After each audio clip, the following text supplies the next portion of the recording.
Michael Reynolds walked his massive German shepherd, Zeus, along Pine Lake's shore, the morning sun glinting off the still water. The 150-pound dog, nearly waist-high with thick black and tan fur, trotted beside him, drawing nervous glances from parents who pulled their children closer as they passed.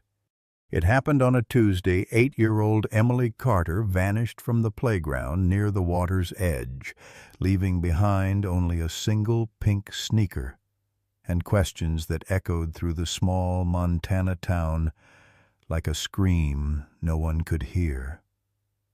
3 days later, in the dead of night, Zeus broke free from his chain in the backyard, barking with an urgency Michael had never heard before, not since Afghanistan.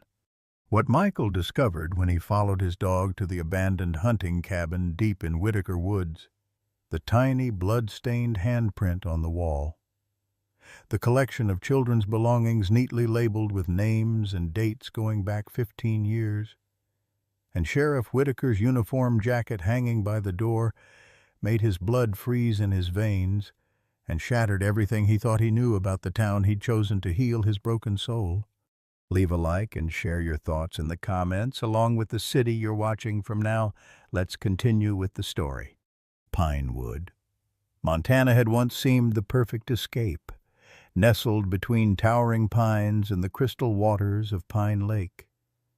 The town of 200 souls was the kind of place where doors remained unlocked and children played freely until the streetlights flickered on.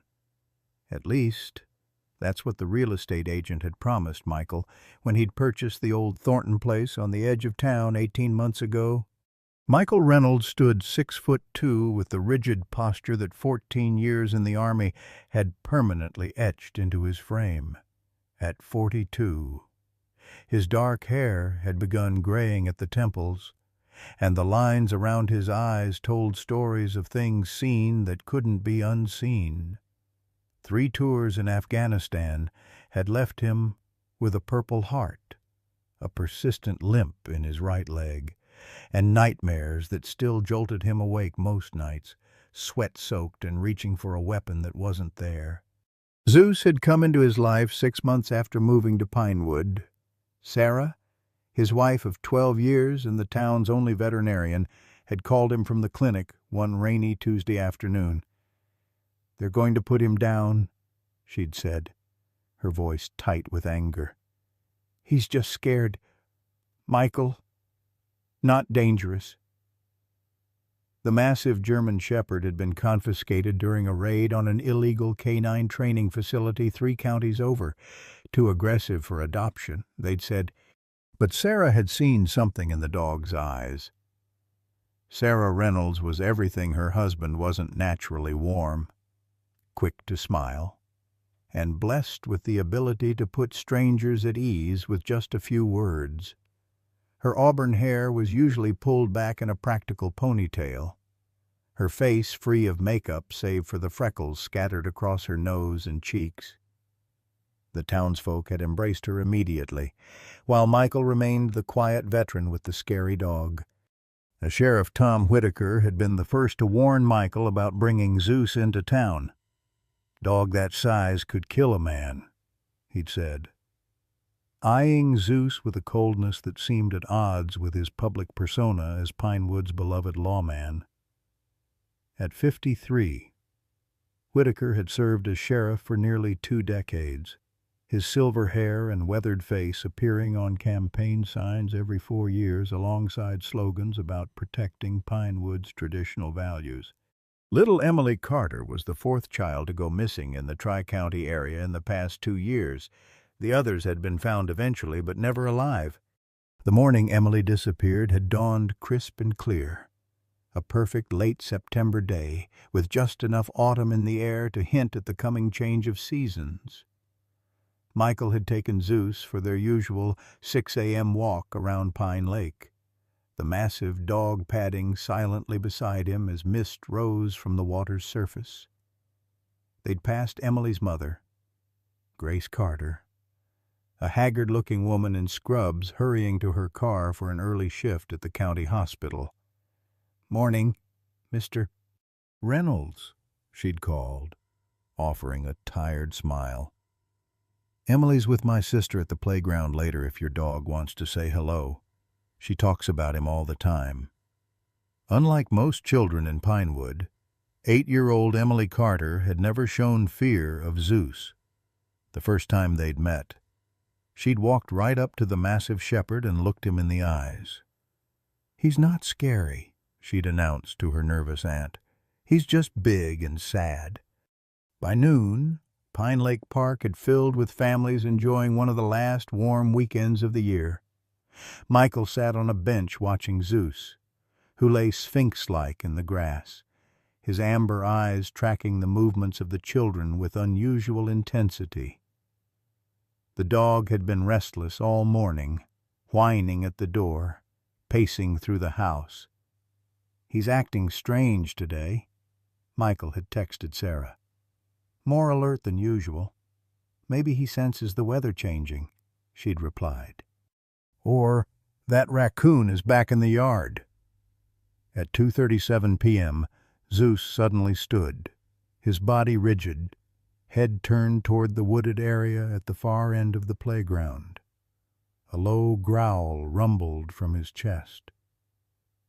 Michael checked his watch later, remembered the exact minute, because it was the moment before everything changed. Emily had been playing on the swings, her blonde ponytail catching the sunlight as she pumped her legs, trying to go higher. Then she wasn't. Michael couldn't recall seeing her walk away. One minute she was there, the next gone. The first shout came 10 minutes later. Emily's aunt, frantically calling her name. Then other voices joined in. Zeus strained against his leash, pulling toward the trees where the path led deeper into Whitaker Woods. Michael held him back, not wanting to create panic by letting the massive dog loose among searching parents and children. Sheriff Whitaker arrived 20 minutes after the first 911 call, his cruiser sliding to a stop in the gravel parking lot. His deputy, Jake Miller, a lanky, earnest young man who still looked like he belonged in high school, began organizing search parties. "She probably just wandered off," Whitaker assured the growing crowd. But his eyes scanned the lake's edge. Kids this age, they don't think about telling adults where they're going. Zeus wouldn't stop pulling toward the woods, nearly yanking Michael off his feet. "Sheriff," Michael called. "My dog seems to want to head into the trees. He might be picking up her scent." Whitaker's expression hardened. "Keep that animal controlled. Reynolds, last thing we need is your attack dog scaring the girl further if we find her." But an hour into the search, with no sign of Emily, Grace Carter herself approached Michael, her eyes red-rimmed and desperate. "Please," she whispered, "let him try. Emily loves your dog." Michael met Sarah's gaze across the crowd. She nodded slightly.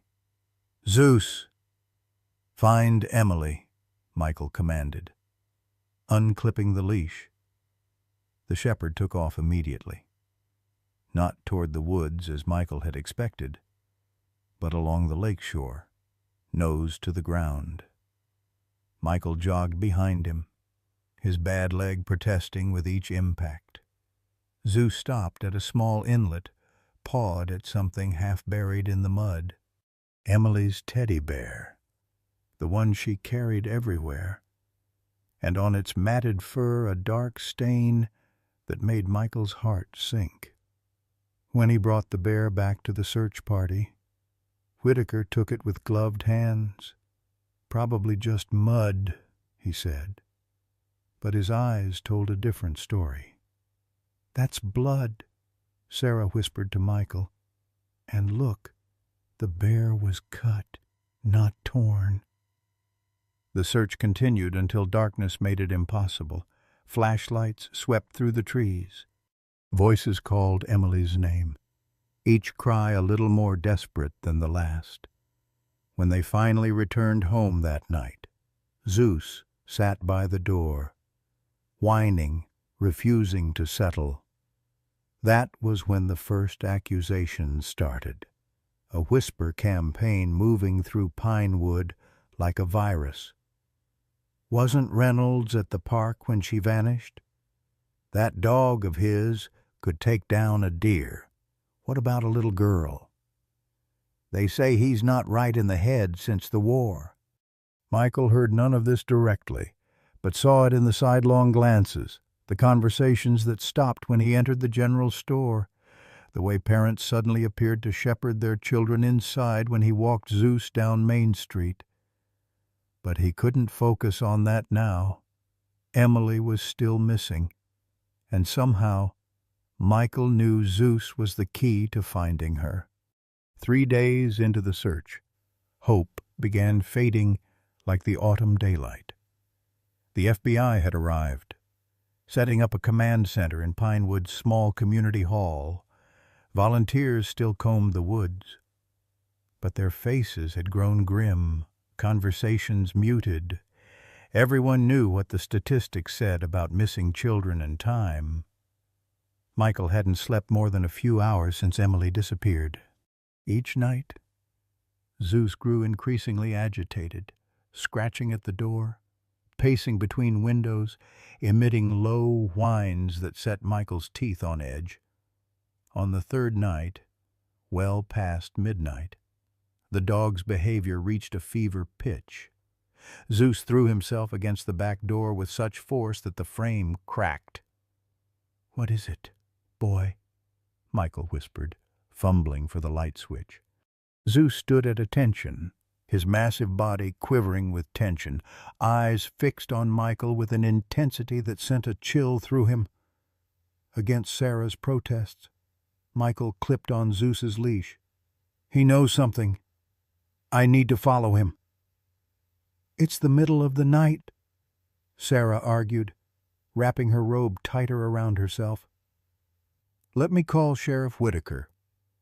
"No," Michael said firmly, surprising himself with the vehemence in his voice.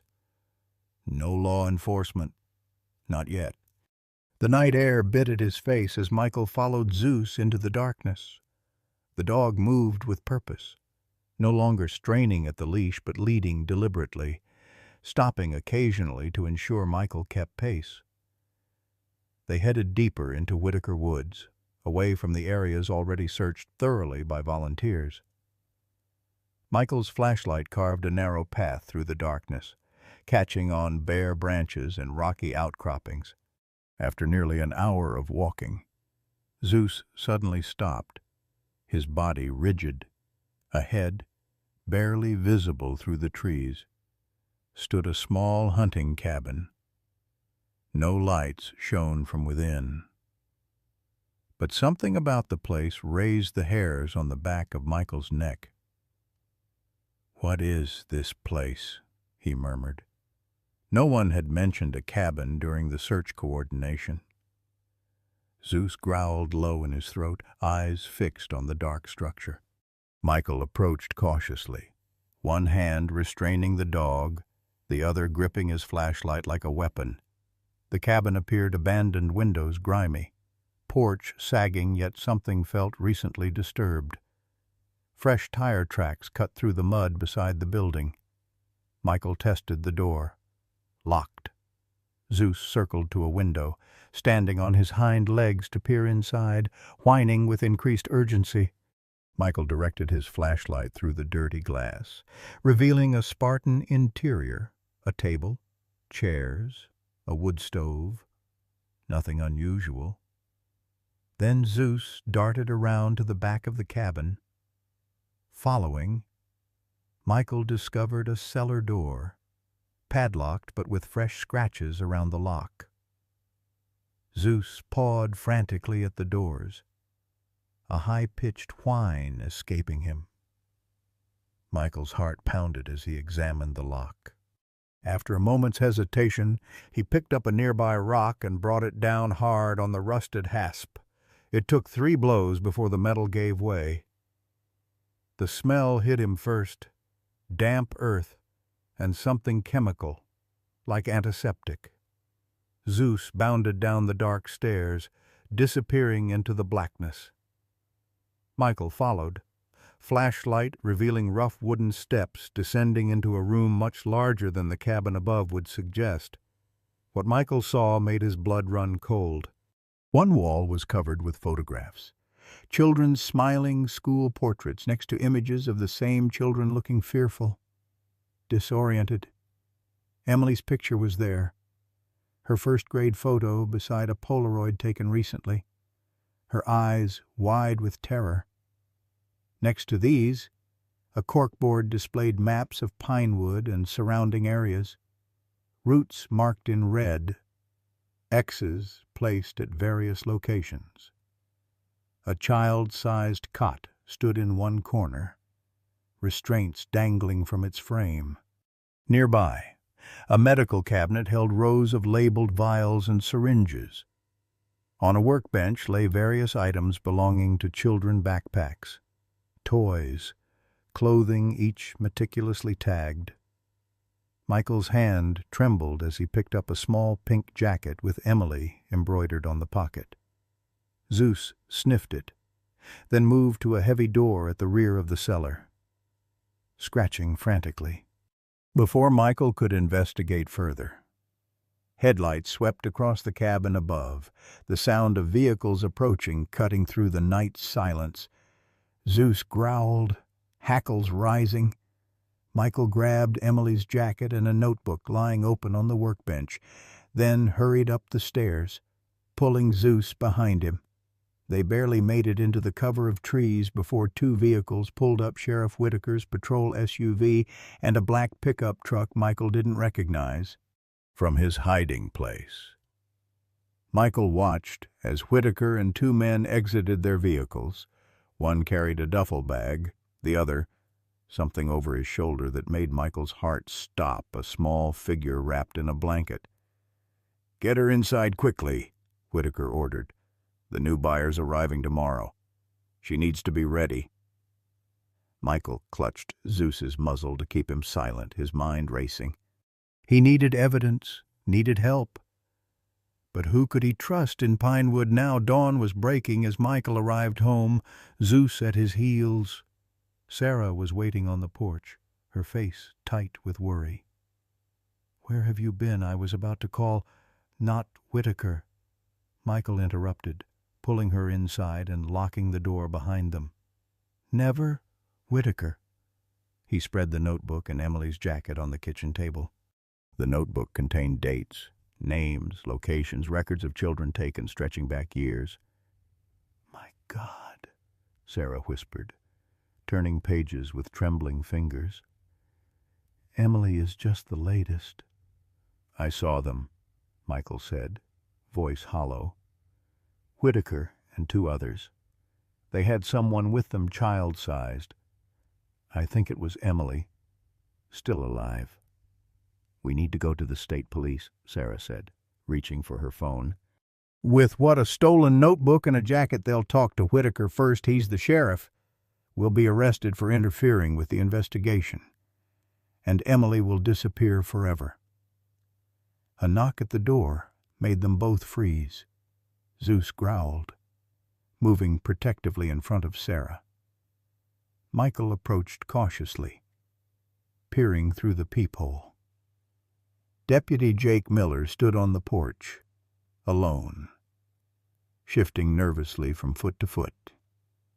"Reynolds, you in there? I need to talk to you." "It's about Emily Carter." Michael opened the door a crack, keeping Zeus beside him. "What about her?" Miller glanced over his shoulder, then met Michael's eyes. "Something's not right with this investigation. Sheriff's been acting strange, blocking certain search areas, taking evidence without logging it." He hesitated. "I looked into your dog's background after you mentioned where you got him. That K-9 facility where he was trained, Whitaker worked there as a consultant until it was shut down 3 years ago. Michael's mind raced, pieces falling into place. Zeus's reaction to Whitaker from day one, the specialized training he sometimes displayed, his fixation on finding Emily. "I found case files," Miller continued, voice dropping. "There have been 6 children who disappeared from counties around here in the past decade. All eventually found dead. All had been in areas where canine tracking exercises were conducted." Michael looked at Zeus, the dog that everyone in town feared. The animal Whitaker had warned him about repeatedly. They weren't just training these dogs to find people, he realized aloud. They were training them to hunt children. Deputy Miller's revelation hung in the air of Michael's kitchen like smoke, suffocating and impossible to wave away.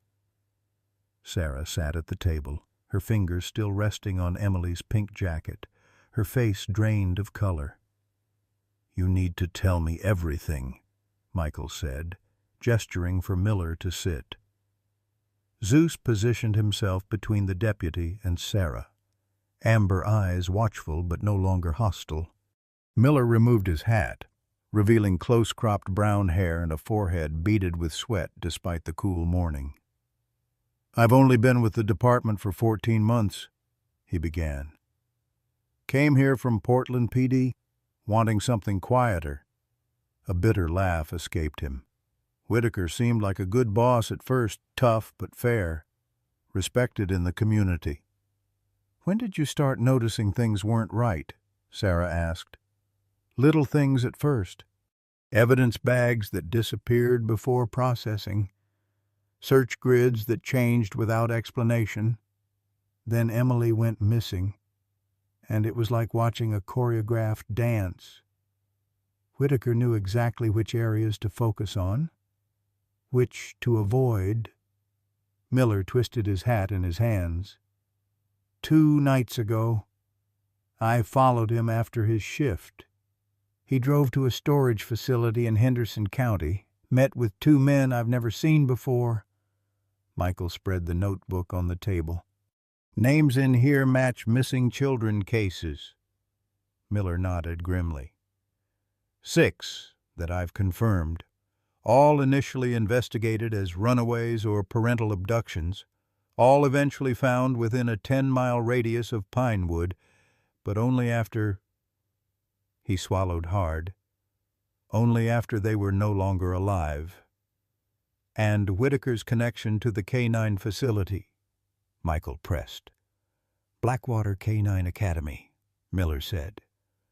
"Contracted with police departments and private security firms across 3 states. They specialized in tracking and apprehension training. Got shut down after allegations of animal cruelty. But nothing was ever proven. Whitaker consulted there for at least 5 years. Michael looked at Zeus, who had settled at Sarah's feet, his massive head on her slippers. "That's where Zeus came from. Sarah got a call from an animal rescue group. They said he was too aggressive to adopt, scheduled for euthanasia." "He wasn't aggressive," Sarah corrected, her voice soft. "He was terrified. Wouldn't let any man near him at first." Miller leaned forward. "Check his left ear. Under the fur." Michael knelt beside Zeus, gently lifting the dog's left ear. There, barely visible against the black fur, was a small tattoo, BW-17. "Blackwater," Miller confirmed. "Number 17. If Whitaker worked there, why didn't he recognize Zeus?" Sarah asked. "He did," Michael realized, a cold certainty settling in his gut. "That's why he's been trying to turn the town against him from day one. Zeus is a witness." The room fell silent as the implications sank in. Finally, Michael stood, decision made. "We need more evidence before going to the state police or FBI. something concrete that can't be explained away. "I have these," Miller said, pulling a USB drive from his pocket. "Copies of the case files I mentioned, plus patrol logs showing Whitaker's unusual movements. But it's all circumstantial." "We need to go back to that cabin," Michael said. Sarah grabbed his arm. "Are you insane if Whitaker catches you there?" "He's moving Emily today," Michael cut in. "To a buyer, whatever that means. We don't have time to build a perfect case." "I can't officially help you," Miller said carefully. "But I can make sure Whitaker is occupied at the station for a few hours this afternoon. Evidence review for the Carter case, all by the book." "I'm coming with you," Sarah insisted. Michael shook his head. "Too dangerous. I need you to compile everything we have. Get it ready to hand over to state authorities if—" He didn't finish the sentence. "If you don't come back," she completed, her voice steady despite the fear in her eyes. The rest of the morning passed in tense preparation. Michael studied the maps in the notebook, identifying the cabin's location and possible escape routes. Miller left a report for his shift, promising to call with Whitaker's whereabouts throughout the day. Sarah organized the evidence they'd gathered, creating copies of everything. As noon approached, Michael knelt beside Zeus, running his hands over the shepherd's powerful frame. "You know what we're doing, don't you, boy?" he murmured. Zeus licked his hand once, his intelligent eyes never leaving Michael's face. "We're going to find Emily." The afternoon sun filtered weakly through cloud cover as Michael's truck bumped along an overgrown logging road. Stopping a mile from the cabin, Zeus sat alertly in the passenger seat, ears forward, body tense with anticipation.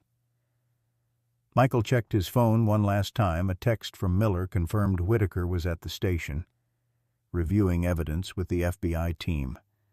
"Let's go," Michael said, attaching Zeus's lead.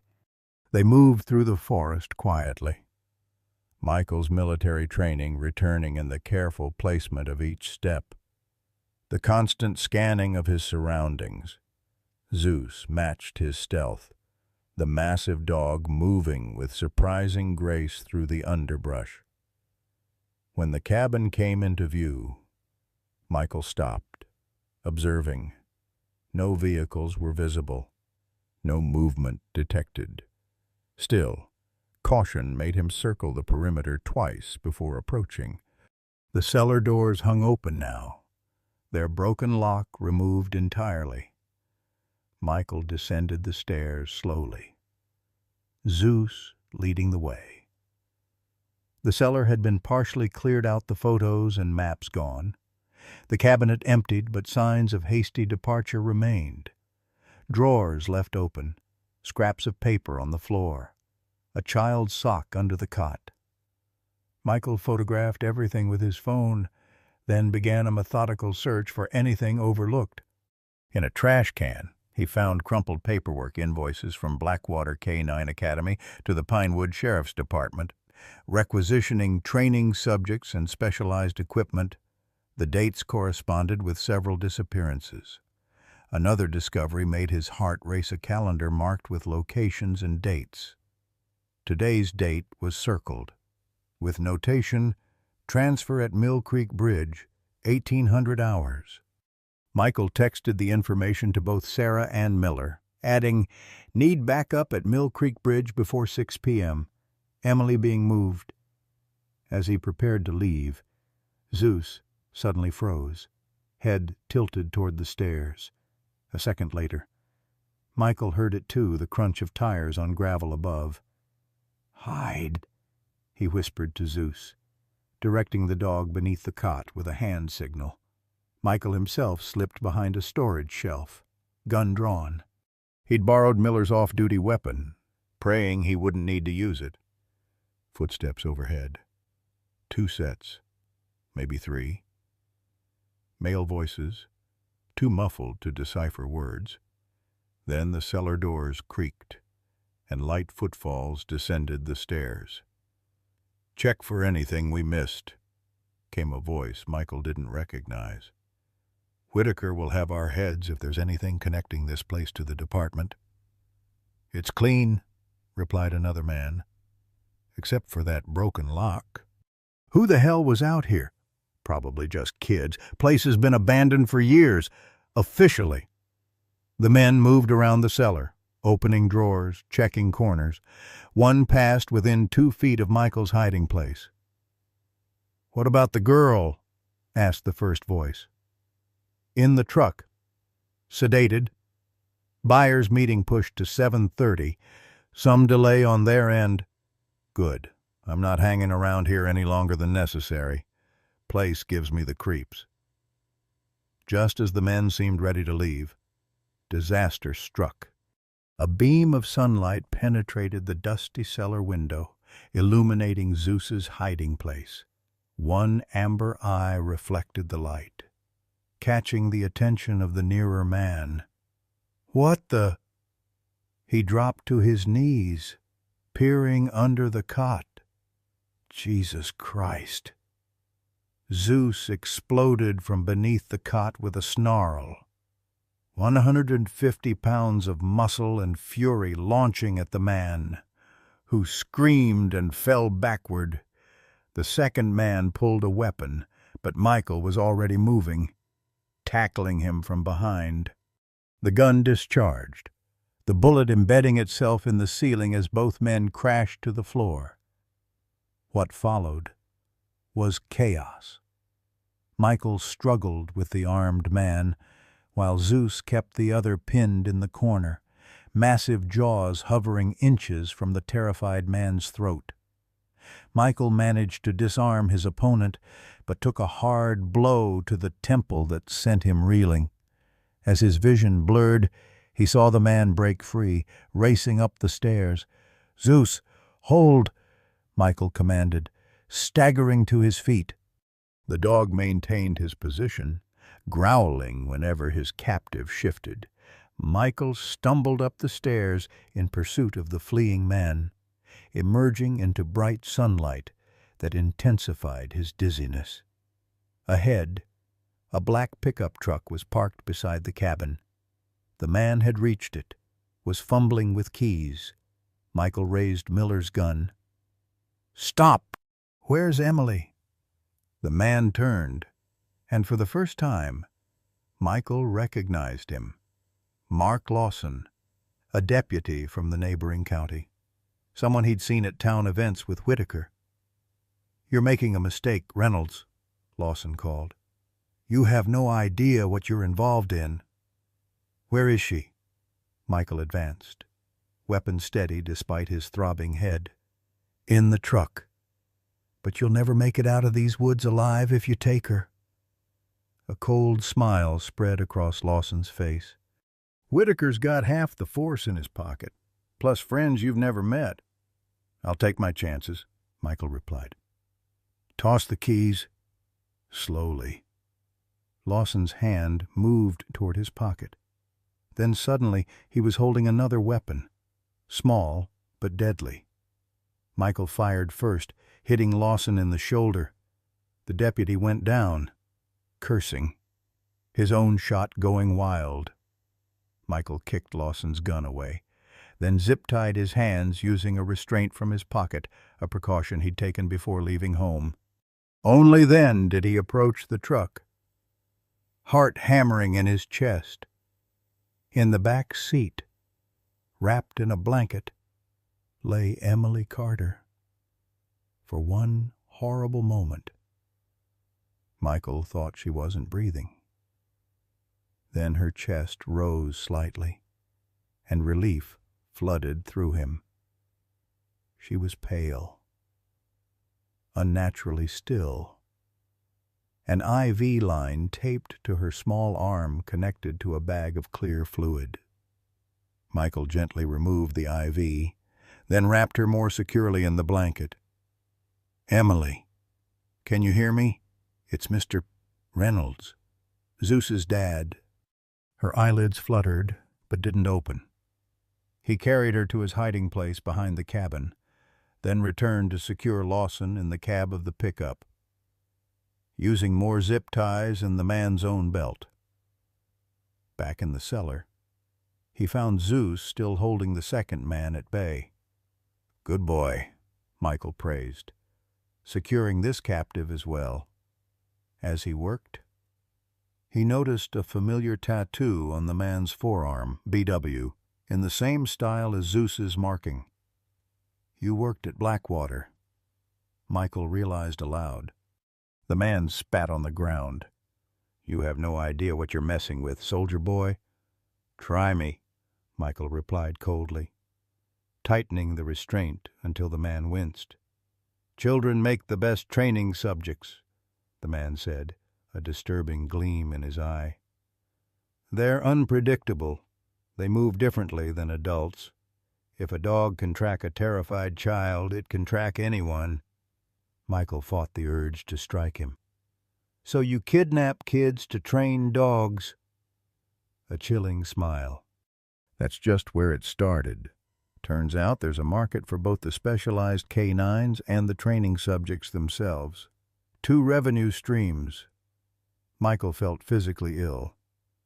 Human trafficking, high-end buyers only, very exclusive, very profitable. And Whitaker, regional coordinator, identifies potential subjects, facilitates training, handles distribution. The man's eyes flickered to Zeus. "Number 17, the one that got away. Our most promising subject until he turned on his handler, refused to harm the children, formed bonds with them instead. Useless as a weapon, but fascinating behavioral anomaly." Michael looked at Zeus with new understanding. Not just a dog who had been abused, but one who had chosen compassion over training, gentleness over violence, and been condemned for it. Michael's phone vibrated a text from Miller. "Whitaker left station 10 minutes ago. Said emergency call from Forest Service. Watch your back." Time was running out. Michael needed to get Emily to safety and secure his prisoners before Whitaker arrived. He quickly searched both men, collecting weapons, phones, and a set of keys he hoped belonged to the pickup. After securing the second man in the cellar, Michael returned to Emily, who remained unconscious but breathing steadily. He carried her to the truck, Zeus following closely, constantly scanning the surroundings. The pickup's engine roared to life, confirming the keys matched. Michael placed Emily carefully in the passenger seat, securing her with the seat belt. Zeus jumped into the back seat, positioning himself protectively behind her. As Michael navigated the rough access road, he called Sarah. "I have Emily. She's alive but drugged. 2 men in custody, one at the cabin, one in their truck.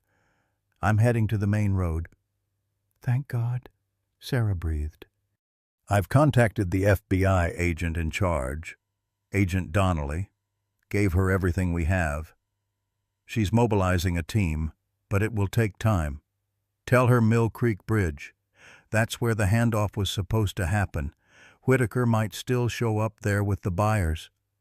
Michael, be careful. Come straight home. Can't. If I don't secure the scene at the bridge, Whitaker could warn his network. This might be our only chance to catch them all." A terrible silence. Then, "I understand. I love you." "Love you too. Be ready for Emily. She'll need medical attention." As he hung up, Michael glanced at the rearview mirror. Zeus sat alert, his massive frame a comforting presence. The dog who everyone feared had just helped save a child's life. "Good boy, Zeus," Michael said softly. "The best boy." For the first time since he'd adopted him, Michael saw Zeus not as a rescue, not as a therapy tool for his own PTSD, but as a hero with his own moral compass, a compass that had pointed true despite everything humans had done to corrupt it. Now they just had to survive long enough to bring Whitaker's entire operation crashing down. Mill Creek Bridge spanned a deep ravine at the edge of Pinewood County, connecting the main highway to a network of private roads that wound through the mountains. As Michael approached, the setting sun cast long shadows across the weathered wooden structure, the creek 40 feet below a silver ribbon in the gathering dusk. He parked the truck a quarter-mile from the bridge, concealed behind a stand of pines. Emily had begun to stir, her small body shifting beneath the blanket, eyelids fluttering. "Emily." Michael touched her shoulder gently. "Can you hear me?" The girl's eyes opened briefly, unfocused, then closed again. Whatever they had given her was still in her system. Michael checked his watch, 6:15 p.m. The buyers weren't due until 7:30, according to what he'd overheard, but Whitaker could arrive any moment to prepare the handoff. "Zeus, stay," Michael commanded, leaving the windows cracked. The shepherd whined softly but settled next to Emily, his body pressed protectively against her side. Moving through the forest with practiced stealth, Michael approached the bridge on foot. He positioned himself on a rocky outcropping that offered a clear view of both ends while keeping him hidden among the pines. Through his binoculars he could see the bridge was empty, but headlights appeared in the distance, approaching from the Pinewood side. Sheriff Whitaker's SUV came into view, moving slowly, parking at the near end of the bridge. Whitaker emerged, alone, checking his watch and scanning the area with the wary precision of a predator. He wore civilian clothes, jeans and a dark jacket with no visible badge or weapon. Michael knew better than to assume he was unarmed. The sheriff paced the bridge entrance, checking his phone repeatedly. After several minutes, he made a call. "Where the hell are you?" Whitaker's voice carried in the still evening air. "The clients will be here in less than an hour, and you've got the merchandise." A pause. "What do you mean you can't reach them?" "Try again." Another pause. "Fine. I'm heading there now. Don't do anything until I arrive." Michael's heart raced as Whitaker returned to his vehicle. The sheriff had discovered something was wrong. Michael watched as the SUV executed a three-point turn and sped back toward Pinewood. He had minutes, at most, before Whitaker reached the cabin and discovered his men captured and Emily gone. Rushing back to the truck, Michael found Emily more awake, her blue eyes wide with confusion and fear. "Mr. Reynolds," she whispered, voice raspy. "I'm here. Emily, you're safe now." Michael helped her sit up. "Zeus is here too. He helped me find you." Emily's small hand reached out, trembling, to stroke Zeus's massive head. The dog responded with a gentle lick to her fingers. "I knew he was a good dog," she murmured. "They were afraid of him." "Who was afraid of him?" "Emily. The bad men." Her voice quavered. "The one with the star. He said Zeus was dangerous, but I knew he wasn't." Michael's phone vibrated with an incoming call. "Sarah." "Michael, where are you?" Her voice was tight with urgency. "Agent Donnelly has a team assembled, but Whitaker's gone off-grid. He's not responding to radio calls. He was just at Mill Creek Bridge. Now he's heading to the cabin. When he finds it empty, he'll know something's wrong," Sarah finished. "You need to get back here. The FBI has our house as a secure location. I'll head straight there. Is the medical kit ready?" Emily's awake but still affected by whatever they gave her. Everything's prepared. Just get here safely." As Michael hung up, distant headlights appeared on the road from town. 2 sets, moving fast. "We need to go," he told Emily, helping her buckle her seatbelt. "More bad men are coming." "Are they going to take me away again?" Tears filled her eyes. "No," Michael promised, his voice fierce. "Never again." He started the engine and pulled onto the road, heading away from the bridge. Lights off, moving as quickly as he dared on the unfamiliar forest track. The truck jounced over ruts and exposed roots, Emily clinging to Zeus for stability. A mile from the bridge, the road forked. Michael hesitated, then took the right branch, hoping it would eventually connect to the main highway. The truck's headlights illuminated nothing but dense forest and the narrow dirt road ahead. "Mr.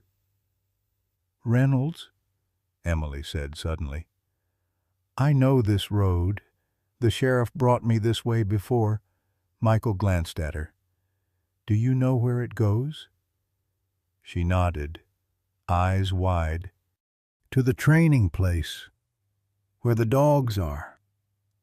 A chill ran down Michael's spine. Blackwater. They didn't call it that. They called it the kennel. Emily's voice dropped to a whisper. "That's where the other children are." Michael's hands tightened on the steering wheel. "There are more children there." Emily nodded, tears spilling down her pale cheeks. 3 girls and a boy. They've been there longer. They said no one ever leaves the kennel." The implications hit Michael like a physical blow. What he'd uncovered wasn't just a single kidnapping, but an ongoing operation with multiple victims. And he was now driving directly toward its heart. His first instinct was to turn around, get Emily to safety, let the FBI handle the rest. But if Whitaker realized his operation was compromised, those other children might disappear forever. Michael pulled the truck to the side of the road, engine idling. "Emily, I need you to be very brave. There are other children who need help, like you, but I need to get you somewhere safe first." "Zeus can protect me," Emily said, one small hand buried in the shepherd's thick fur. "He did before. At the bad place, when they brought me in. Zeus was there with the other dogs, but he wouldn't bark at me like they wanted. He licked my hand instead. The sheriff got really mad and hit him." Emily's face crumpled at the memory. "That's when they took Zeus away. I thought they killed him." The pieces clicked together in Michael's mind. Zeus hadn't just come from Blackwater, he'd been there recently. Continuing to resist their training methods, his rescue and adoption by Sarah had been pure chance, a stroke of fate that now seemed like divine intervention. "Zeus recognized your scent at the lake," Michael realized aloud. "That's why he found your teddy bear so quickly." Zeus whined softly, as if confirming the theory. Michael made his decision. He couldn't leave the other children behind, not when he might be their only hope. He called Sarah again. "Change of plans. Emily says there are more children at a facility she calls the Kennel. I think it's the original Blackwater Academy. Still operational." Sarah's sharp intake of breath was audible. "Michael, no. You need to get Emily to safety. Let the FBI handle the rest. If we wait, those children could disappear. You know how these networks operate. Tell Agent Donnelly to send her team to the old Blackwater facility off County Road 27. And Sarah, I love you. Michael, please." He ended the call, turning to Emily. I'm going to help the other children. I need you to stay down, stay quiet, and do exactly what I tell you. Can you do that? Emily nodded, her small face solemn. Zeus will help too. Yes, Michael agreed, reaching back to pat the shepherd's solid flank. Zeus will help too. He pulled back onto the road, now driving with purpose. Emily directed him at 2 more forks, her memory proving surprisingly accurate despite her ordeal. Finally, they crested a hill and saw it a sprawling compound nestled in a valley, surrounded by high chain-link fencing topped with razor wire. A sign at the gated entrance read, "Private property, no trespassing," in faded red letters. Michael parked well back from the entrance, concealing the truck behind an abandoned equipment shed. Dusk had deepened into twilight, providing some cover as he surveyed the facility through his binoculars. 2 buildings dominated the compound, a low, bunker-like structure that appeared to be the main facility, and a smaller outbuilding that resembled a kennel. A single guard patrolled the perimeter, rifle slung over his shoulder. 2 vehicles were parked near the main entrance, a black SUV with tinted windows and a white van with no markings. "Is that it?" Michael asked Emily, who had insisted on looking too. She nodded, shrinking back against the seat. "The children are in the big building. The dogs are in the small one." "How many people inside?" Emily's brow furrowed in concentration. "The doctor lady, 2 men with guns, the sheriff. Sometimes. Do they know each other? The children?" "We're not allowed to talk," Emily whispered. "But at night, when they think we're asleep, we whisper." "Their names are Lily, Mason, Callie, and Ava." Michael's jaw tightened. 5 children, including Emily, taken from their families, used as training subjects for dogs being sold to God knows who. The anger that surged through him was almost blinding in its intensity. "Emily, I need you to stay in the truck with Zeus. Lock the doors. If anyone but me tries to get in, Zeus will protect you. I'm going to help the other children." "What if the sheriff comes?" Fear made her voice tremble. "Then Zeus will keep you both hidden." Michael turned to the shepherd. "Zeus, guard Emily. Quiet." The dog shifted position, placing himself more firmly against Emily, amber eyes fixed on Michael with what seemed like understanding. Michael checked Miller's gun, ensuring a round was chambered. He had no illusions about what he was walking into armed guards, possibly Whitaker himself if he'd already discovered the empty cabin. The odds were heavily against him. But 4 children waited in that compound, believing no one was coming for them. Michael couldn't leave them there, not when he was their only hope. As he prepared to exit the truck, Emily suddenly lunged forward, throwing her small arms around his neck. "Be careful," she whispered. "The doctor lady has a gun too. She keeps it in her white coat." Michael hugged her gently. "Thank you for telling me. I'll be careful." He carefully disengaged from her embrace. "Lock the doors behind me." The twilight provided some cover as Michael approached the compound, moving from shadow to shadow with the silent efficiency his military training had instilled. The lone guard followed a predictable pattern, circling the perimeter every 12 minutes. Michael timed the man's movements, then scaled the fence during a gap in the patrol. dropping silently to the ground inside the compound. He made his way to the main building, pressing against the wall beside a window. Peering inside, he saw a clinical space examination tables, medical equipment, cabinets filled with supplies. No sign of the children or any staff. Moving around the building, Michael found another window that looked into a hallway. At the far end, a door stood open, revealing what appeared to be a dormitory-style room with small beds. A woman in a white coat moved between the beds, checking on small figures lying there. Michael continued his reconnaissance, locating what seemed to be the main entrance. As he watched, the door opened, and Sheriff Whitaker stormed in, face contorted with rage.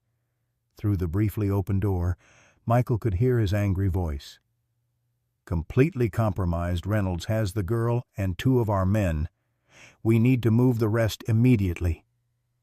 The woman's reply was too quiet to hear, but Whitaker's response came clearly. "I don't care about your protocols. Load them in the van. We're clearing out tonight. And prepare the final solution for the dogs. They're too risky to transport." The final solution? Michael's blood ran cold. They were planning to kill the dogs, probably to destroy evidence. And the children were about to be moved, possibly separated, and lost in the trafficking network forever. He had minutes, not hours, to act. His phone vibrated a text from Sarah. "FBI ETA 30 minutes. Donnelly has coordinates. Stay hidden." 30 minutes was too long. By then, the children could be gone. Michael made his decision. He'd create a diversion at the kennel building, draw security away from the main facility, then get to the children. It was a desperate plan, with too many ways it could go wrong.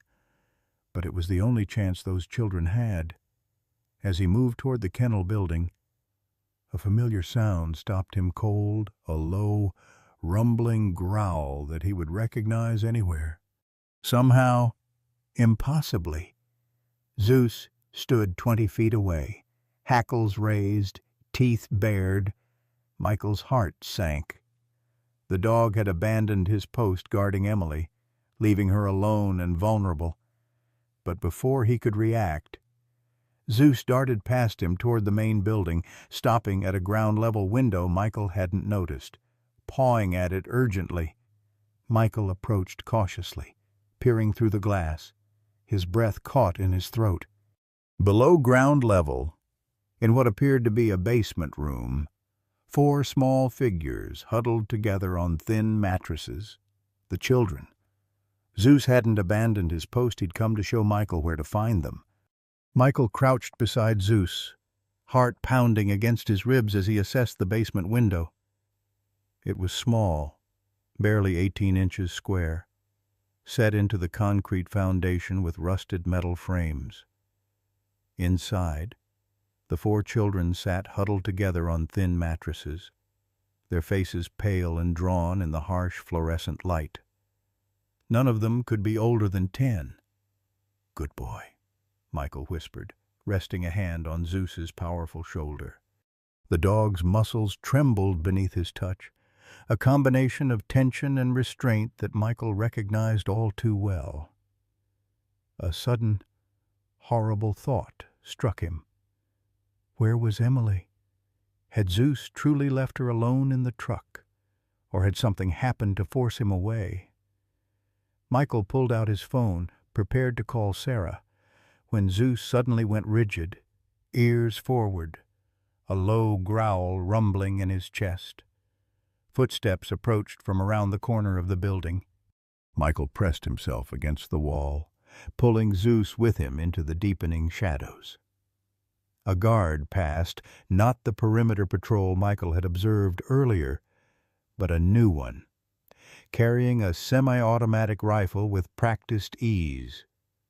Military trained, Michael guessed, noting the man's movement pattern and alertness level.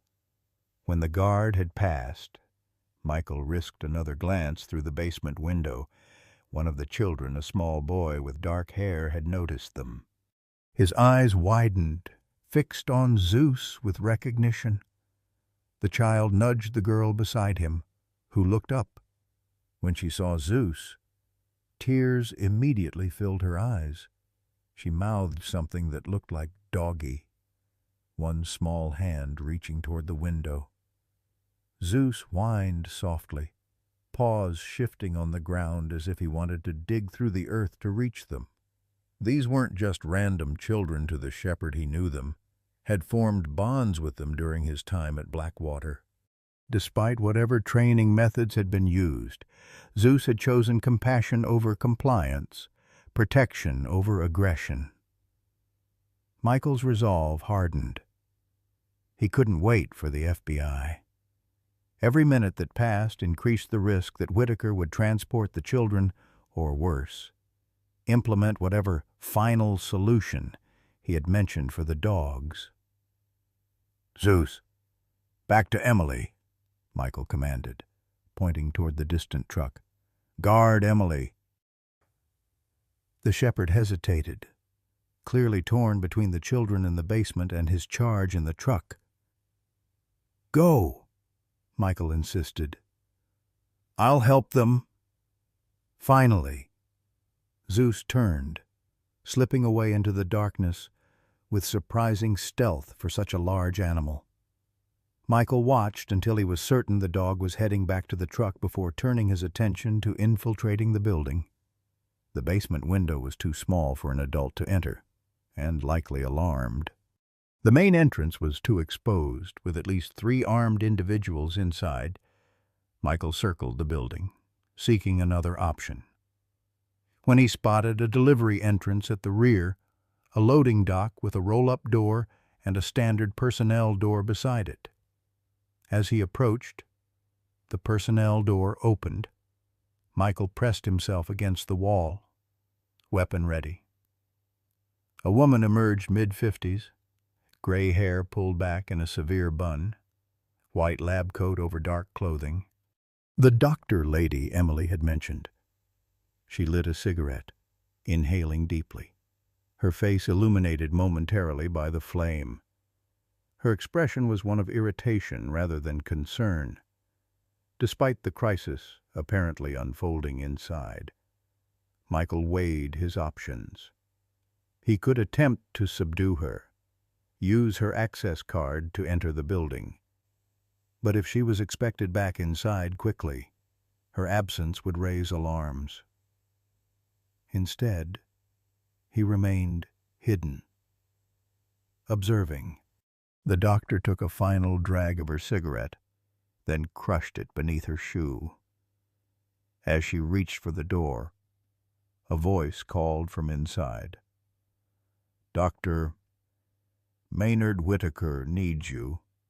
The first transport team is 10 minutes out."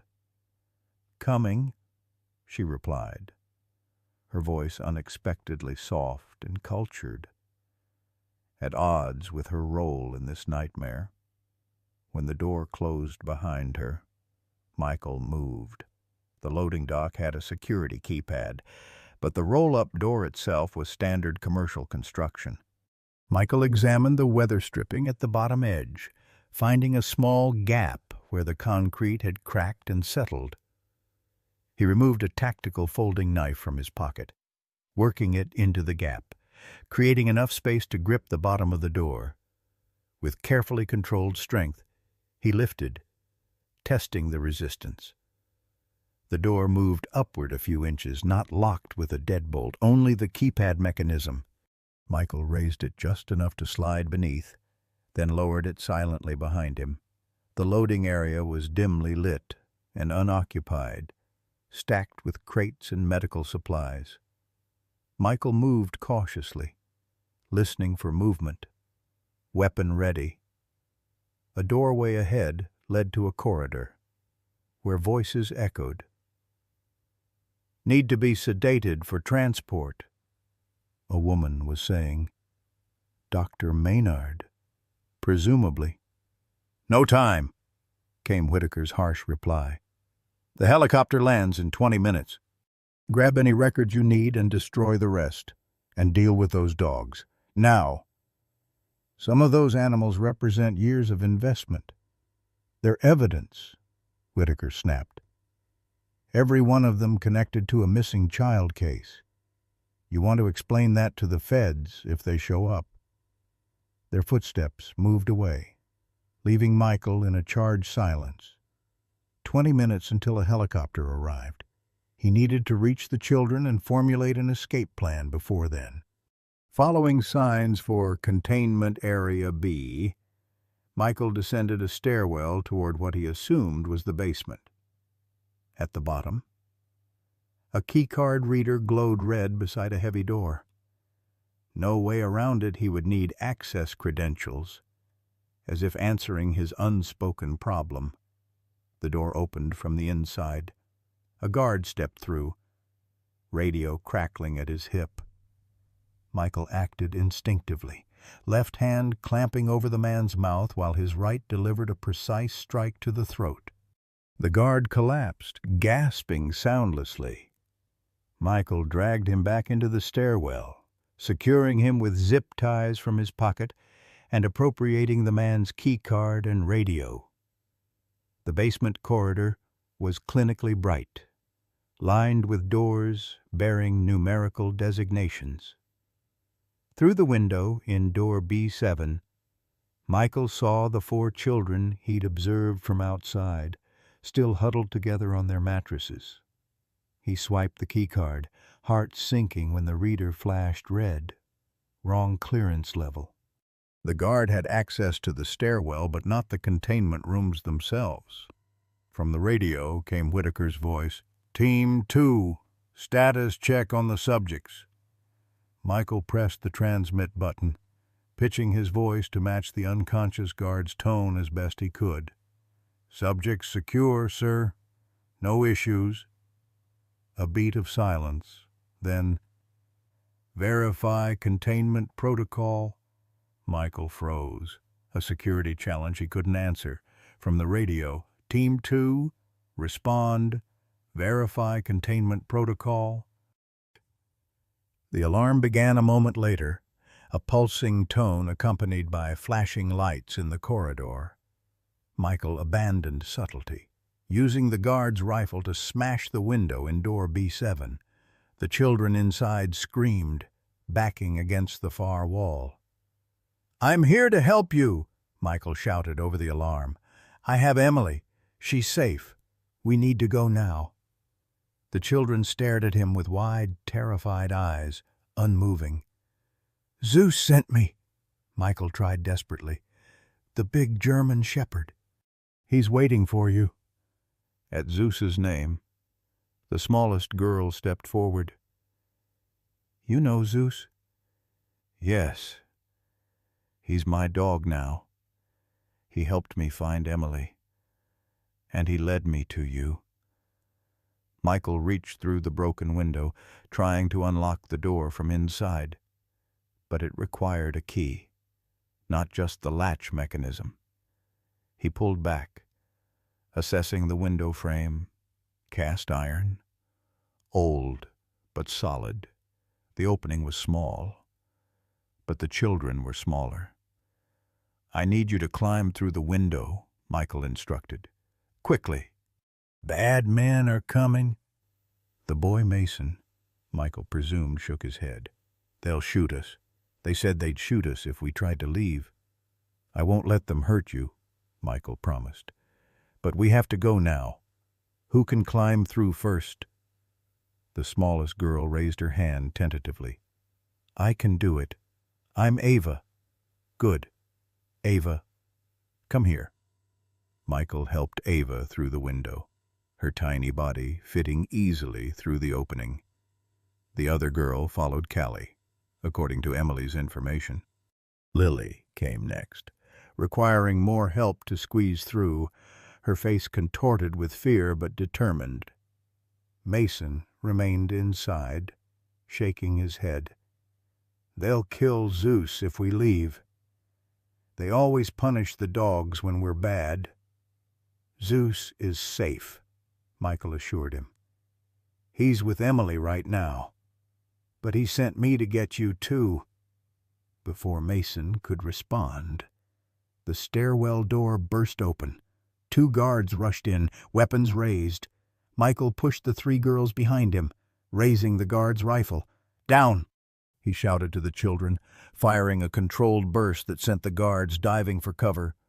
Through the broken window, he called to Mason, "Last chance, come now." The boy finally moved. Scrambling toward the window, Michael lifted him through just as return fire tore chunks from the wall beside them. "Stay low. Follow me." Michael directed the children, moving them toward the far end of the corridor, where an emergency exit sign glowed red. More gunfire erupted behind them. Michael felt a searing pain across his left side. A bullet had grazed him, tearing through his jacket and into the flesh beneath. He ignored it, focusing on the exit ahead. The emergency door was locked, another keycard reader glowing beside it. Michael didn't bother with finesse this time, emptying the rifle's magazine into the locking mechanism. The door swung open to reveal a concrete stairwell leading upward. "Go," he urged the children. "Up the stairs. Stay together." They moved with the desperate energy of the truly terrified, Mason helping little Ava when she stumbled. Michael followed, pressing a hand against his bleeding side. The wound wasn't deep, but blood loss would become an issue if he didn't address it soon. At the top of the stairs, another door opened onto the facility grounds near the kennel building. Michael could hear shouting, see flashlight beams sweeping the compound. The perimeter fence loomed 50 yards away, moonlight glinting off the razor wire at its top. "We need to reach that fence," Michael told the children. "Stay close to me. Run when I say run." But as they prepared to move, headlights swept across the compound. A black SUV roared through the main gate, followed by another, then a third. Men in tactical gear poured out, weapons raised. "FBI," came a voice over a loudspeaker. "This is a federal operation. Everyone on the ground. Now." Relief crashed over Michael like a wave, momentarily weakening his knees. The FBI had arrived earlier than expected. They had a chance. Then a shot rang out from the main building, followed by another. Through the chaos, Michael saw Sheriff Whitaker backing toward the kennel building, firing at the advancing FBI agents. In his other hand, he held what looked like a remote detonator. "The dogs," Michael realized aloud. "He's going to kill the dogs." Chaos erupted across the compound as FBI agents exchanged fire with Whitaker's men. Bright spotlights cut through the darkness, illuminating the facility in harsh white light. Michael gathered the children behind the concrete stairs, providing some cover from the gunfire. "Stay here," he instructed, pressing the guard's keycard into Mason's hand. "If anything happens to me, show this to the FBI agents, the people in the dark jackets with yellow letters. Tell them Sarah Reynolds sent them." Mason clutched the card, his small face solemn beyond his years. "What about you?" "I have to stop him from hurting the dogs," Michael said, already moving toward the kennel building where Whitaker had disappeared. Through the cacophony of shouts and gunfire, Michael heard a sound that chilled his blood, the desperate, synchronized howling of dogs in distress.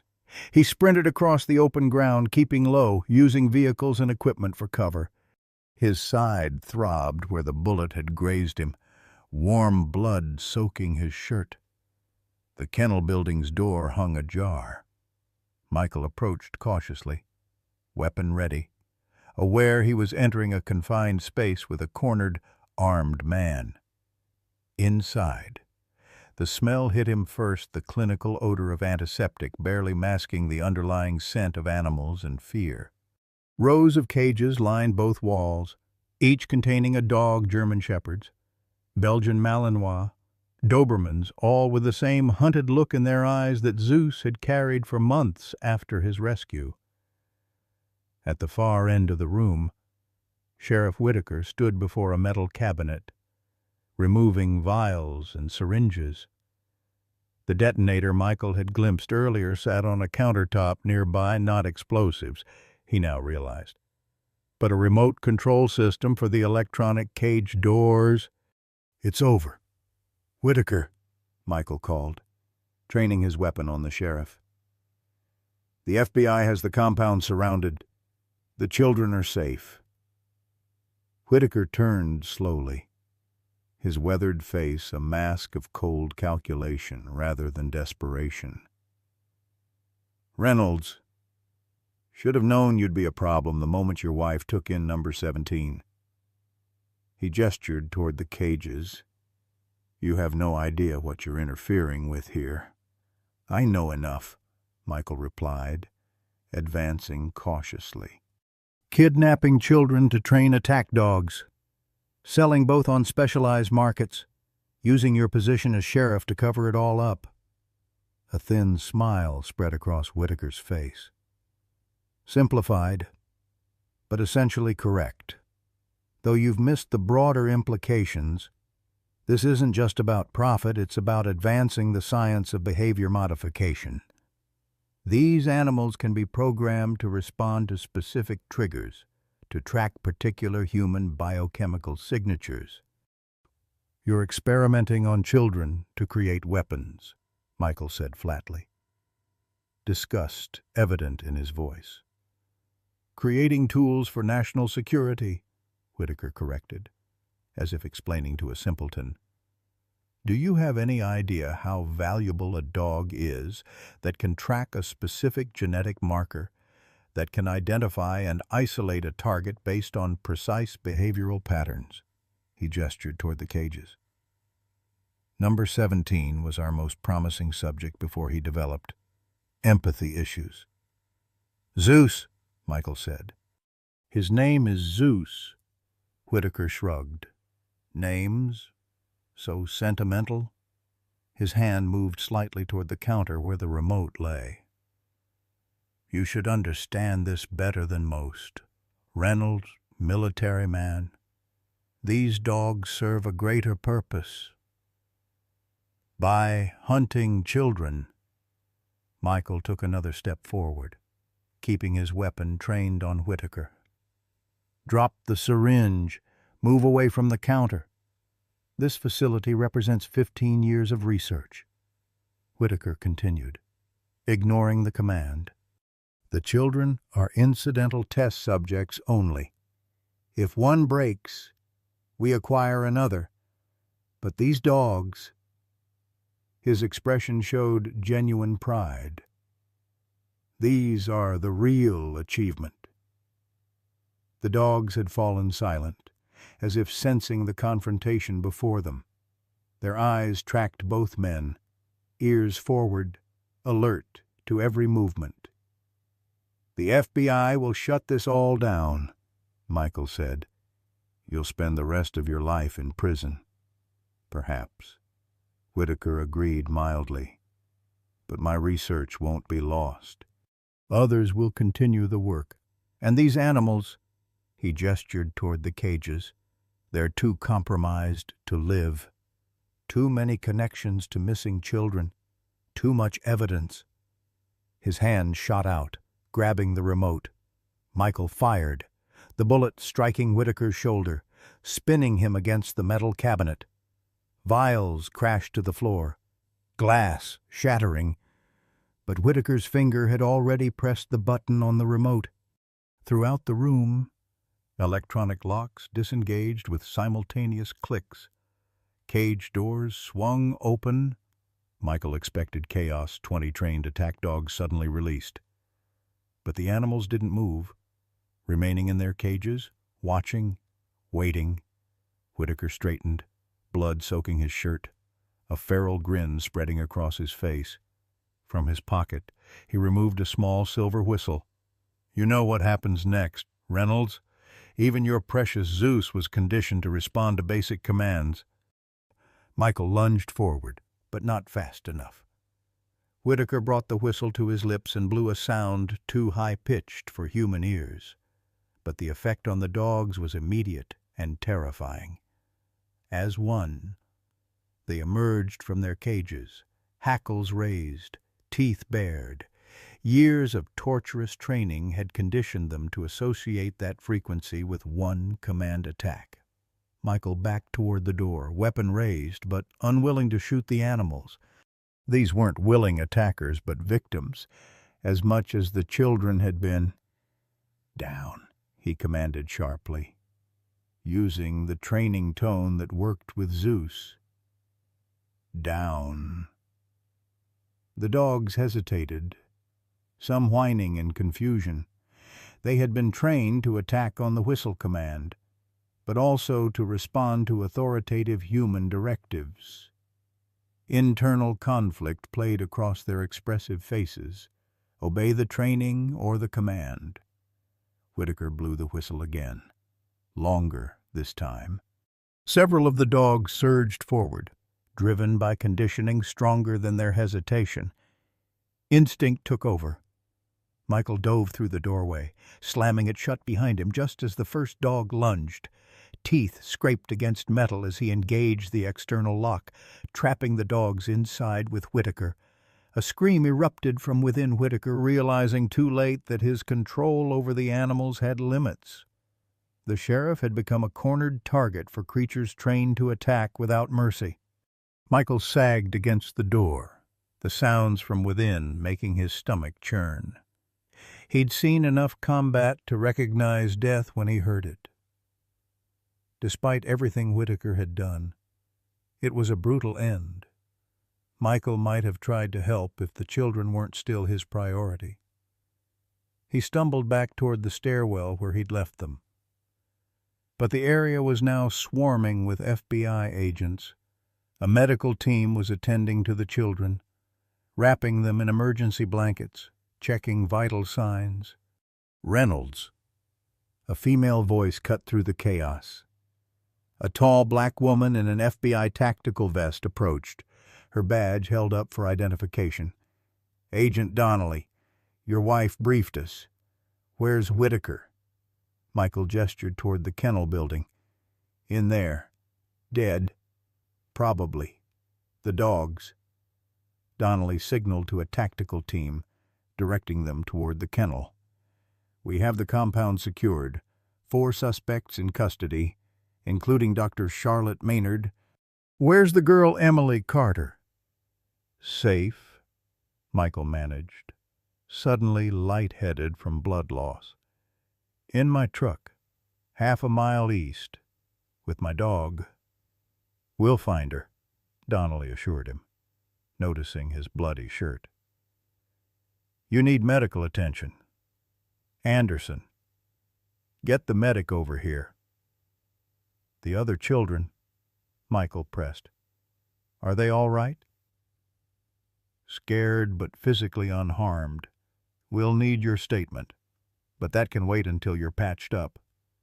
As a medic approached, Michael caught sight of Dr. Maynard being led toward a transport vehicle in handcuffs. Her expression remained clinical, detached, as if the events around her were merely an inconvenient interruption to her research. "She needs to stand trial," Michael told Donnelly. "All of them. What they did to these children. To those dogs." "They will," Donnelly promised. "We've been building a case against this network for months. Your evidence was the break we needed to move in." The medic began examining Michael's wound, cutting away the fabric of his shirt. Another agent approached, urgency in his stride. "Agent Donnelly, we have a situation. The truck described by Reynolds, we found it, but it's empty. No sign of the girl or the dog." Michael struggled to sit up. "What?" "No. Emily was there with Zeus." "I told them to stay put." The truck was unlocked, no signs of struggle, the agent continued. Footprints leading into the woods, small ones, like a child's, alongside large canine prints. Cold dread washed over Michael. Emily and Zeus, alone in the forest, with armed suspects potentially still at large. Had someone found them? Or had Zeus led Emily away from some unseen danger? "I need to find them," Michael insisted, attempting to stand despite the medic's protests. "You're in no condition," Donnelly began. "You don't understand." Michael cut her off. "That dog protected Emily once before. If they're moving, it's because they had to. Zeus is tracking someone, or being tracked." "Sir, your blood pressure is dropping," the medic warned. "You need immediate treatment." "Get me a radio and some bandages," Michael demanded. "I'll find them faster than anyone. Zeus knows me, trusts me." Donnelly hesitated, then nodded sharply. "Temporary field dressing. Then he comes with the search team, and he gets a vest and radio." She turned to Michael. 10 minutes, then you're in the ambulance whether we found them or not." The medic worked quickly, applying pressure bandages to Michael's side. Another agent brought a tactical vest and radio, helping Michael into the equipment despite his wincing.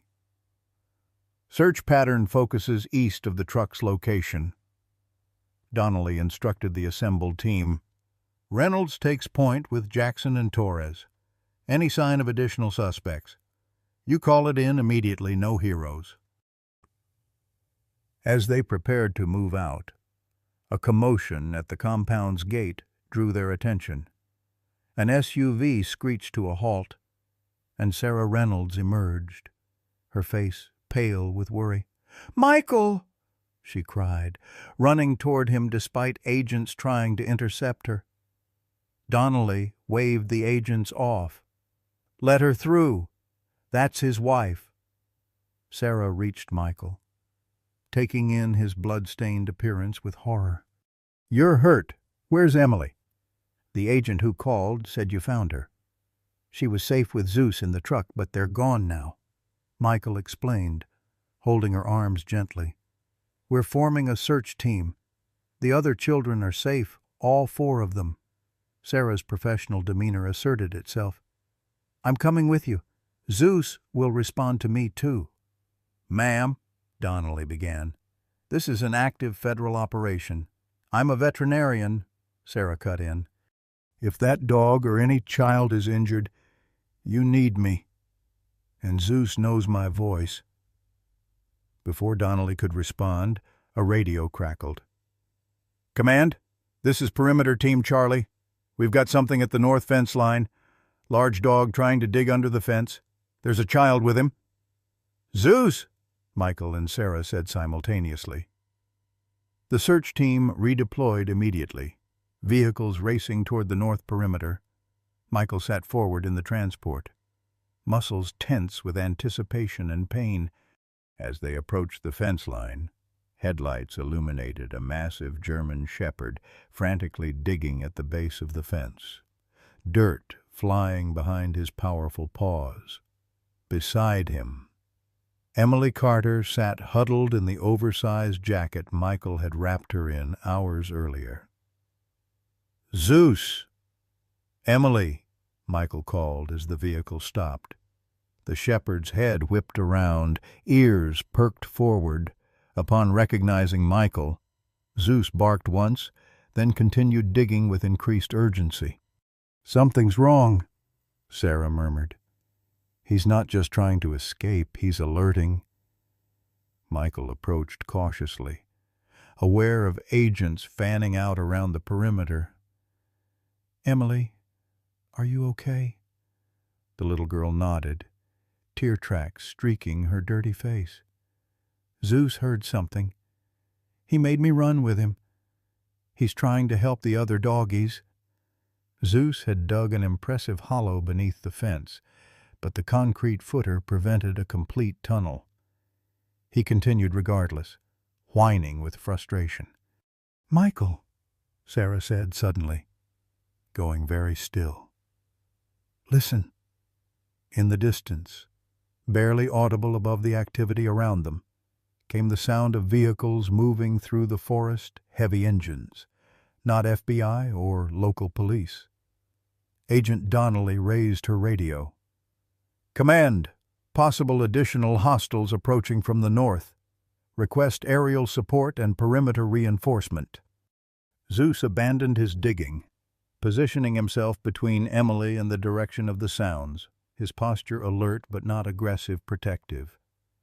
"More bad men," Emily whispered, clinging to Zeus's fur. "They said they would come if the sheriff called." Michael knelt beside Emily, ignoring the pull of his wound. "Who said that?" "Emily. The doctor lady. She told the sheriff that if anything went wrong, he should call the backup team." Emily's voice dropped to a whisper. "She said they would clean up everything, even us." Michael exchanged a glance with Sarah, then looked to Donnelly. "Backup extraction team. Probably to destroy evidence if the operation was compromised." Donnelly was already mobilizing her agents, calling in their coordinates to command. "Get the children and civilians to the transport vehicles. We're pulling back to the secondary perimeter." "No," Michael disagreed, rising to his feet with effort. "If we retreat, they'll scatter, go underground. This is our chance to catch them all, the entire network." "That's not your call, Reynolds," Donnelly snapped. "My priority is keeping those children safe." "And mine," Michael agreed. "But these people will just start over somewhere else, with new children, new dogs." He gestured toward Zeus, who remained vigilant, tracking something only he could sense in the darkness beyond. "We have an advantage they don't expect." "The dog." Donnelly looked skeptical. "Not just any dog," Sarah interjected. "Zeus was their most advanced trainee before he refused to comply. He knows their protocols, their scents, probably even their command structures." In the distance, the vehicle sounds grew louder, then abruptly cut off. They had stopped, likely preparing to approach on foot. "What exactly are you suggesting?" Donnelly asked, professional enough to recognize potentially useful intelligence. Michael looked at Zeus, then at Emily, who still clutched the shepherd's fur like a lifeline. A plan formed in his mind, dangerous, but with potential to end this nightmare once and for all. "We use their own methods against them," he said. "Let Zeus hunt the hunters." 3 months had passed since the night at Blackwater. Autumn had surrendered to winter, and the mountains surrounding Pinewood wore a pristine blanket of snow, transforming the landscape into something clean and new. Michael watched the sunrise from his front porch, steam rising from his coffee mug in the crisp December air. Beside him, Zeus lay contentedly, his massive head resting on paws that still bore faint scars from his desperate digging at the fence. The final confrontation that night had unfolded with a precision that still surprised Michael when he reflected on it.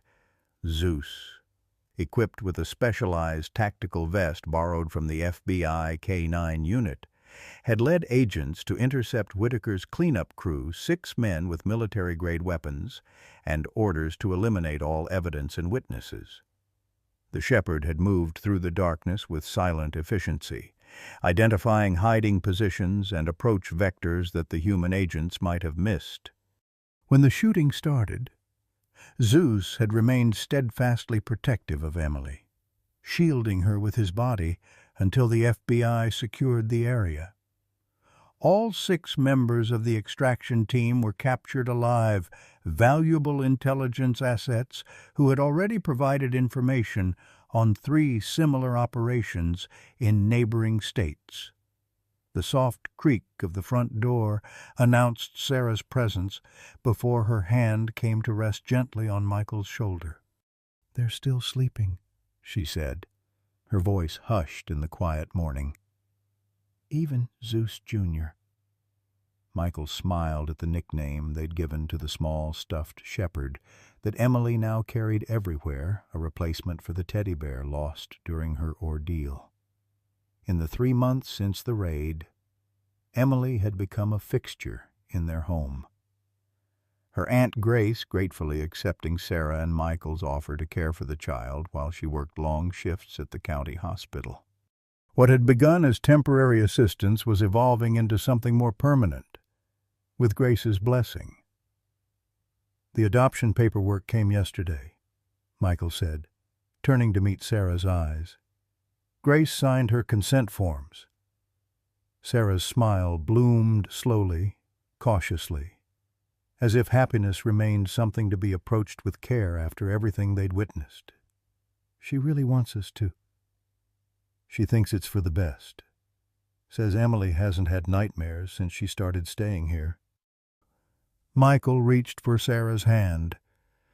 "Grace can still see her whenever she wants, but legally, Emily would be ours." Sarah's eyes glistened. "And you're sure about this? It's a big step." "I've never been more certain of anything," Michael replied, surprised to find it was absolutely true. The wounded soldier who had moved to Pinewood seeking isolation had found healing in the most unexpected way through connection, protection, and finally, family. The sound of small feet padding across wooden floors drifted through the open door. Emily appeared, tousle-haired and sleepy-eyed, clutching Zeus Jr. to her chest. "Is Zeus outside?" she asked, voice still thick with sleep. "I had a dream about him." "Right here," Michael assured her, making room on the porch swing. "Was it a bad dream?" Emily shook her head, settling between them. "No. Zeus was getting a medal, like a police dog. Everybody was clapping." Sarah and Michael exchanged glances over the child's head. "That's not just a dream, sweetheart," Sarah explained. "That's happening today. Remember the ceremony at the community hall?" Emily's face brightened. "The one where Zeus becomes an official hero." "That's right," Michael confirmed. "And you get to help present his special collar." Zeus, hearing his name repeatedly, rose and padded over to Emily, gently resting his massive head in her lap. The child giggled, running her fingers through his thick fur with absolute confidence. The shepherd's amber eyes closed in contentment, a soft rumble of pleasure emanating from his broad chest. The transformation in both of them had been remarkable. Emily, nearly mute with trauma in the days following her rescue, had blossomed in the presence of the dog who had saved her. Zeus, always gentle but formerly haunted, now moved with the calm assurance of a creature who had found his purpose. The physical wounds had healed quickest. Michael's bullet graze had required only minor treatment. Zeus had suffered a laceration during the final confrontation, necessitating stitches that Sarah had administered herself, refusing to trust his care to anyone else. Emily's medical examination had revealed malnutrition and mild sedative residue in her system, but no lasting physical damage. The psychological recovery would be longer. Emily still attended weekly sessions with a child psychologist specializing in trauma. Michael had resumed his own therapy for PTSD. Now, with new dimensions to process, Zeus accompanied them both sometimes, his presence a grounding force recognized by the medical professionals as therapeutic in itself. "We should start getting ready," Sarah said, checking her watch. "The ceremony's at 11?" Emily nodded solemnly. "Zeus needs his bath. He has to look handsome for his special day." As if understanding, the shepherd rose and shook himself, looking expectantly toward the door. "I'll handle the dog wash," Michael volunteered. "You two focus on looking beautiful." Later that morning, the Pinewood Community Hall was filled beyond capacity. What had begun as a simple recognition ceremony had evolved into something much larger. News coverage of the Blackwater raid had spread nationwide. The story of a traumatized war veteran and his rescued German shepherd saving 5 children from a trafficking ring, capturing public imagination. The other rescued children were present with their families: Mason, Lily, Callie, and Ava seated in the front row, each wearing a small pin shaped like a shepherd in profile. They had been returned to their families within days of the raid, some reuniting with parents who had spent years searching, others placed with relatives when parents couldn't be located. All maintained regular contact with each other, forming a support network through their shared experience. Deputy Jake Miller, recently promoted after Whitaker's death and the department's subsequent restructuring, served as master of ceremonies. His uniform was pressed, his demeanor professional, but his voice wavered slightly as he recounted the events leading to the rescue. "Today, we recognize not just extraordinary bravery, but extraordinary compassion," Miller concluded.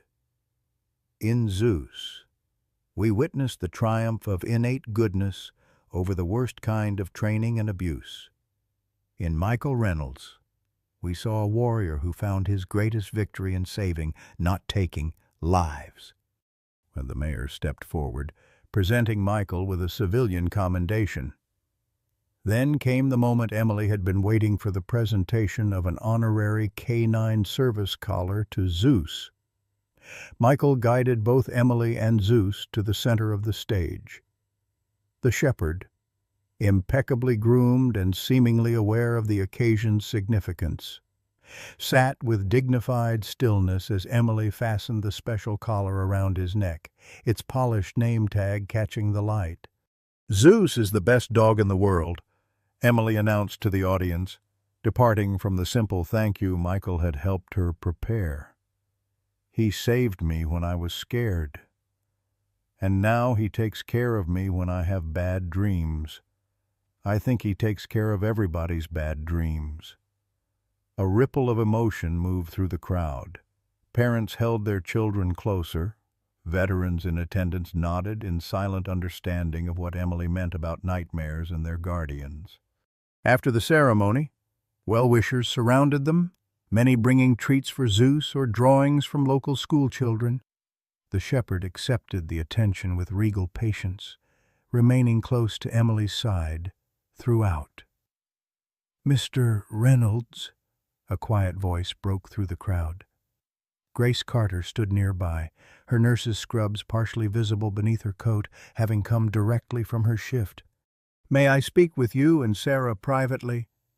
They moved to a quiet corner, Emily happily occupied showing Zeus to her rescued friends under the watchful eye of Agent Donnelly, who had returned to Pinewood for the ceremony.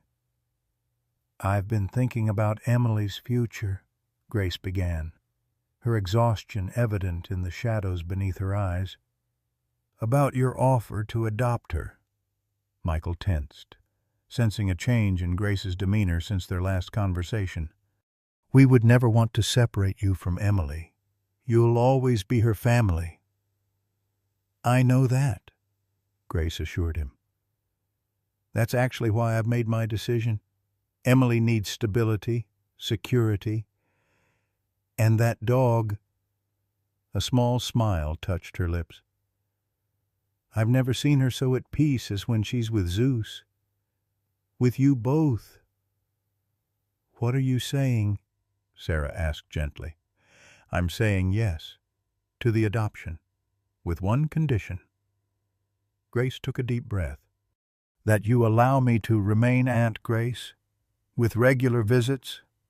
I love her dearly, but I can't give her what she needs, what she has with you. A whole family, including a very special four-legged guardian." Michael felt Sarah's hand slip into his, squeezing tightly. "Of course," he managed, emotion thickening his voice. "She needs all of us."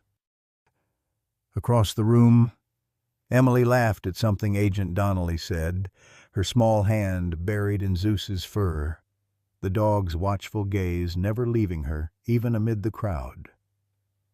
The sight sparked a memory for Michael Emily on that first night after her rescue, exhausted and frightened, finally falling asleep only with Zeus curled protectively around her. "There's something else you should know," Grace continued. "The FBI finished analyzing those records you found. Emily wasn't randomly targeted." "None of the children were," Michael frowned. "What do you mean?" "They were selected for specific characteristics: intelligence, resilience, certain genetic markers. Whitaker and Maynard weren't just training dogs to hunt children. They were identifying children with particular qualities and training specialized dogs to track only them." Grace shuddered. "Like tailoring a key to a specific lock. That's why Zeus recognized Emily at the lake." Sarah realized. He'd been specifically conditioned to her scent, her patterns, but instead of capturing her, he protected her, Michael finished. Even back at Blackwater, according to what Emily told us, he refused to participate in her training sessions, shielded her from punishments. "The FBI behavioral scientists have a theory," Grace said. "They believe Zeus formed what they call a counterbond instead of seeing the children as targets. He came to see them as charges to protect, directly opposing his training."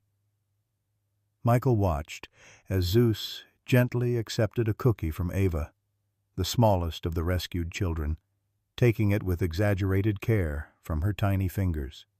The shepherd who had been bred and trained as a weapon had transformed that conditioning into something else entirely, a capacity for protection so profound it had saved not just Emily's life, but Michael's soul. The afternoon sun slanted through the windows of the community hall, casting long golden beams across the gathering. Emily broke away from her friends, running back to Michael and Sarah with Zeus following attentively. "Can we go home now?" she asked, slipping her hand into Michael's. "Zeus is tired of being famous."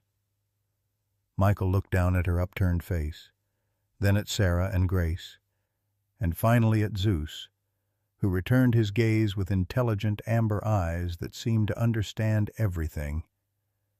"Yes," he said, feeling the words settle into his chest with profound rightness. "Let's go home. In a world that often feels increasingly unfamiliar, sometimes it's the most unexpected guardians who remind us what truly matters." Like Michael Reynolds. Many of us carry invisible wounds from our pasts, whether from service to our country, loss of loved ones, or life's countless battles. We build walls, thinking isolation protects us, just as the townspeople feared Zeus simply for his imposing appearance. But this story reminds us that true healing comes through connection, not isolation. It arrives when we have the courage to see beyond appearances, to recognize the heart beneath the fearsome exterior. Many of us, in our wisdom years, understand what it means to be misjudged, to carry scars that others can't see. We know the profound comfort of unconditional love, whether from a loyal pet, a child's trusting hand, or a community that finally sees us for who we truly are. Zeus's story speaks to that place in our hearts that recognizes a fundamental truth. Sometimes the very things we fear most become our greatest protectors. And in protecting others, we often find our own salvation. No matter our age or past, we are never too old or too wounded to form new bonds, build new families, and discover new purpose.